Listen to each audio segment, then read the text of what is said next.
Anton is a quiet boy living in a small rural village, where his only real friend is a dog that has been with him since childhood. One day, tragedy strikes when the dog is accidentally hit by a car. Anton's father, instead of trying to save the injured animal, coldly shoots it to end its suffering and throws its body into the trash. This breaks Anton's heart. The dog was his companion, his playmate, and the only one who truly understood him. Unable to process his grief, Anton storms off into the nearby forest to vent his anger. His best friend, Remy, follows him, trying to understand why Anton is so upset. But Anton is overwhelmed with emotion and lashes out. In a fit of anger, he hurls a heavy log to the ground. Unfortunately, the log strikes Remy by accident. Remy falls backward, hitting his head on a rock. When Anton rushes over, he finds that Remy is no longer breathing. Panic grips him. He doesn't want anyone to know what happened, terrified that he will be blamed. Acting out of fear, Anton drags Remy's body and pushes it into a deep pit hidden in the forest. Then he runs back home, covered in mud and trembling with shock. As he reaches the village, Anton notices his watch is missing, likely lost near the scene of the accident. This makes him even more paranoid. He hides his mud-stained clothes under his bed and pretends everything is normal. Soon, Remy's mother comes to the house, asking if Anton has seen her son. Anton, still in shock, acts as though he doesn't know anything and sends her away. But word spreads quickly through the village, and soon the police are involved. The next morning, Anton is questioned by the authorities. The police reveal that witnesses saw Anton and Remy playing together in the forest. Anton, desperate to protect himself, lies. He insists he hasn't seen Remy and even goes so far as to falsely accuse a homeless man living nearby. The police briefly detain the man but are forced to release him when no evidence connects him to Remy's disappearance. The search for Remy intensifies. Villagers join forces with the police, combing nearby rivers, lakes, and the woods. Anton tags along with the search party, trying to blend in and avoid suspicion. Then a breakthrough. Someone finds a pair of gloves near the forest, sparking a renewed, more aggressive search effort. The villagers form a line, conducting a carpet search through the woods, slowly closing in on where Anton left Remy's body. Anton silently follows behind, his heart pounding, knowing that it's only a matter of time before they uncover the truth of what he's done. They were getting closer and closer to the deep pit. Anton was getting more and more nervous. He had a conflict with his partner for this. At this time, the police chief said that the search mission was over today. The search will continue at 9 a.m. tomorrow. As Remy's disappearance became longer and longer, Remy's father became more and more sad. At night, Anton returned home. He could no longer bear the fear and suffering in his heart. He took a lot of sleeping pills but was found by his mother in time. The doctor who called him scared him. Finally, Anton found that the clothes under the bed were missing. It turned out that his mother took it for repair. Anton's medical treatment these days made his mother realize that her son was related to Remy's disappearance. It suddenly rained heavily outside the house at night. When Anton opened the door, he found that there was flood outside the house. Anton was most afraid that Remy's body would be washed out by the flood. The boy pushed his partner into the deep pit. Unexpectedly, it rained heavily that day. It seemed that even God was helping the boy. The next day, the whole town was washed away by the flood. The fallen trees prevented the search team from entering the forest. The police could only announce that Remy was missing. Anton also let go of his mind. 15 years later, Anton also grew up. He became a doctor, and he was about to leave the country. At the party in the town, Anton met Remy's sister again. She was Anton's crush when he was a child. They had a good talk. Soon after, they got together. But then Anton found that the lumberjack was about to reach Remy's body. In order not to be discovered by others, Anton came to the deep pit overnight. When he was about to transport the corpse, he was found by the lumberjack. Anton had to leave here as soon as possible. The next morning, his mother told Anton that Remy was found. The police held a press conference and claimed that Remy had the hair of a white man. Remy's father wanted the police to do a DNA test, but he was rejected by the police. So Anton decided to leave his hometown. Unexpectedly, the doctor found him. Speaking of Remy's disappearance, Anton took a lot of sleeping pills. He asked Anton to go to the police station to explain. Then Remy's sister found him again. She said she was pregnant with Anton's child. Anton eventually gave up going abroad. He bought the doctor's clinic and married Remy's sister. Remy's parents also became Anton's parents. In order to hide his crime, Anton paid a lifetime's price. Maybe he was atoned for himself. Anton was just an ordinary boy, quiet, shy, and secretly in love with the prettiest girl in school. He had even given her a small, handmade bag as a token of his feelings, hoping she would keep it as something special. But one afternoon after school, Anton's world shattered. He spotted the very same bag hanging on the car mirror of the school bully. Suspicious, Anton walked closer to check. What he saw next broke his heart. The girl he had adored for so long was standing in the bully's arms, smiling. Devastated, Anton walked home in a daze, barely able to think. All he wanted was to hide somewhere and cry. But when he reached home, tragedy struck again. His dog, his only loyal friend, kept barking loudly. The sound angered his neighbor, a cruel man who asked a friend to call the police. When the friend ignored him, the neighbor stormed inside, came back out with a shotgun, and shot Anton's dog right in front of him. The pain was too much for Anton to handle. His first love had betrayed him, and now his dog had been killed. Anger and grief consumed him until he couldn't control himself anymore.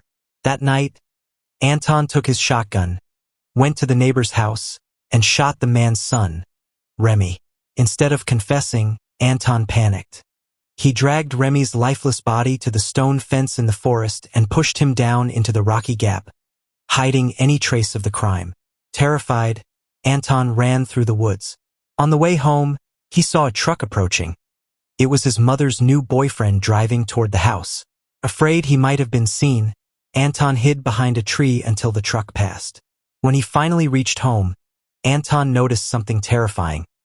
His sleeve had been torn during the struggle, and his watch was missing. If anyone found that watch, it could lead straight to him. Meanwhile, Remy's mother was frantically searching for her son.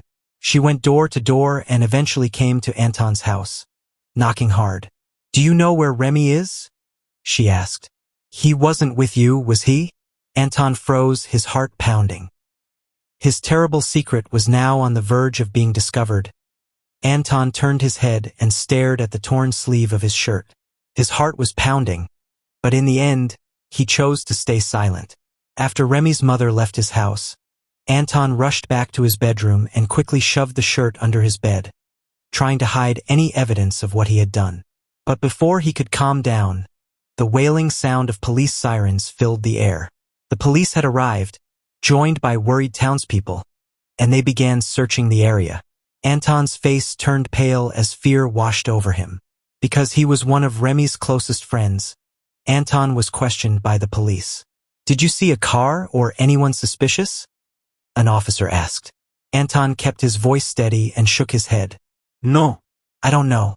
Maybe there was someone, a stranger, in front of the house." His answer was clever. So clever that it not only removed suspicion from himself but redirected the police's attention towards someone else. His mother's boyfriend, the man Anton disliked the most.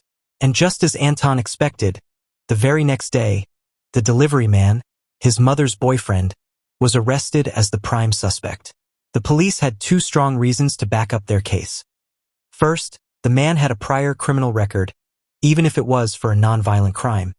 And second, his delivery route had been delayed by half an hour on the day Remy disappeared. A gap of time he couldn't explain. Determined to find Remy's body and make their case airtight, the police organized the townspeople into search parties. They began a systematic search of the area, moving closer and closer to the spot where Anton had hidden the body. Anton's heart nearly stopped as he watched from a distance. Luckily for him, night fell before they could reach the stone fence. The police called off the search for the day and promised to resume in the morning. That night, Anton became even more terrified. Panic gripped him, and he decided to run away from home before the truth came out. But when he returned to his bedroom to pack, he made a chilling discovery. The shirt he had hidden under the bed was gone. Quietly creeping downstairs, Anton saw his mother at the table, carefully sewing the torn sleeve of his shirt. His stomach dropped. He didn't know whether to be relieved or horrified. He turned around, too afraid to say a word, and went back to his room, knowing he had no courage left to run. All he could do was lie there and wait for what felt like his inevitable arrest the next day. But fate had other plans. Late that night, a terrible storm rolled in. A powerful lightning strike lit up the sky, followed by a violent tornado that struck the town. Rain poured into Anton's room, turning it red with muddy water. The storm triggered a massive mudslide that ripped through the forest, destroying trees, houses, and entire sections of the town. By morning, the once bustling town looked like a war zone. Fallen trees blocked roads, houses were buried, and the forest, including the stone fence where Anton had dumped Remy's body, was completely devastated. Because of the destruction, the search for Remy had to be called off indefinitely. The team announced its disbandment, and Anton's terrible secret was buried along with the ruins of the town. 15 long years passed. Anton had buried his secret deep inside him, never speaking of what happened that night. Now a grown man, Anton had finished his medical degree and was preparing to leave his small hometown to work as a doctor abroad. On the night of his farewell dinner, Anton saw someone he hadn't seen in years, Lisa, his childhood crush and the girl who once broke his heart. The two of them talked for a long time, and Anton learned about the painful life Lisa had been living. Since the death of her younger brother, Remy, Lisa's father had turned to alcohol and became violent, causing constant trouble. As their only remaining child, Lisa had been forced to give up her own dreams to stay in the town and care for her family. Ironically, Anton had no memory of being the one who caused all of this. Instead, he used the charm and confidence he had developed in the big city to seduce Lisa. That night, he lured her to bed. But before Anton could leave town, something caught his attention. Logging trucks filled with freshly cut wood were rolling down the main road. This was unusual and instantly filled Anton with dread. If the forest was being cleared, Remy's hidden body could finally be discovered. In a panic, Anton returned home and gathered gloves, shovels, and other tools. That night, he sneaked into the forest and made his way to the stone fence where he had dumped Remy's body 15 years earlier. Just as Anton was about to start digging, a paramedic suddenly walked near the area. Terrified, Anton dropped everything and ran, leaving the body untouched. The next morning, Anton's worst fear became reality. His mother returned home with devastating news. The lumberjacks had found Remy's remains. The police immediately classified the case as a murder and reopened the investigation. Soon after, the police chief called a town meeting to reveal their findings. Remy's body had been carefully examined, and a single hair belonging to a man was discovered on his clothing. The police had compared it with the DNA of the man who had been convicted of the crime 15 years ago, Mr. Kowalski, the fireman and Anton's mother's former boyfriend. The results shocked everyone. The DNA did not match, and the police officially ruled Kowalski innocent. The crowd erupted in outrage. How could the man have spent 15 years in prison for a crime he didn't commit? But while the townspeople were shocked, Lisa's father was furious. To him, this wasn't just an announcement. This was an open wound being torn apart all over again. He didn't care that Kowalski was innocent. All he cared about was finding out who had really murdered his son. Anton, standing among the crowd, felt his chest tighten. For the first time in 15 years, the shadow of what he had done was back, and now the entire town was hunting for the real killer. Lisa's father, still grieving after all these years, could not let go of his anger. At the town meeting, he shouted at the police, demanding that every single person in town undergo a DNA test to catch the real killer. But the police chief shook his head. "That's not possible," he explained. "First, we cannot legally force every citizen to provide their DNA. Second, the murderer may not even be from this town. Such mass testing would only waste resources. The chief reassured the townspeople that the DNA they had collected from Remy's body was now permanently stored in the police database. If tomorrow, next month, or even 10 years from now this person's DNA is tested for any reason, they will be identified and arrested. Anton listened in silence, knowing that the truth was already catching up to him. After the hearing, Anton was ready to pack his bags and finally leave the town behind for good. But Lisa suddenly appeared at his door. Her face was pale, her hands shaking. She revealed something that stopped Anton in his tracks. She was pregnant with his child. Lisa begged Anton to stay and marry her, but at first, Anton coldly refused. He told her he didn't love her and that what happened between them had been nothing more than a mistake. But that night, Anton lay awake, haunted by everything. Remy, the police investigation, his mother's worried face, and now the thought of Lisa raising his child alone. After hours of torment, Anton finally made a decision. The next morning, he agreed to stay in the town, marry Lisa, and become a community doctor, a job he had never wanted. He told himself this was his way of atoning, of keeping his dark secret buried forever. Anton thought marriage and a quiet life would put everything to rest. But fate wasn't done with him yet. One day, an unexpected visitor came knocking. It was Mr. Kowalski, the delivery man and Anton's mother's former boyfriend, the man who had been wrongly imprisoned for Remy's murder 15 years ago. Kowalski looked older now, but his eyes were sharp. He told Anton that there had always been people secretly helping him, and that he had seen something that night in the forest. "I saw you," he said calmly. "You were coming out of the woods near St. Eustache, looking terrified. I parked my truck and searched for you for a long time, and then you saw my truck. That's why you hid, isn't it?" Anton's breath caught in his throat. "Why didn't you say anything back then?" he asked. Kowalski sighed. "For your mother. She begged me to stay silent. But it didn't save us. Our story didn't survive the tragedy." He looked away, almost tired. "I'm leaving this town. I retire in a few days. I just wanted you to know the truth." Then he handed Anton an envelope. With trembling hands, Anton opened it. Inside was the small wristwatch he had lost that night, the watch he had been so afraid the police would find. In that moment, Anton finally understood. His mother had known the truth all along. She had risked everything: her reputation, her happiness, and her relationship with Kowalski, to protect him.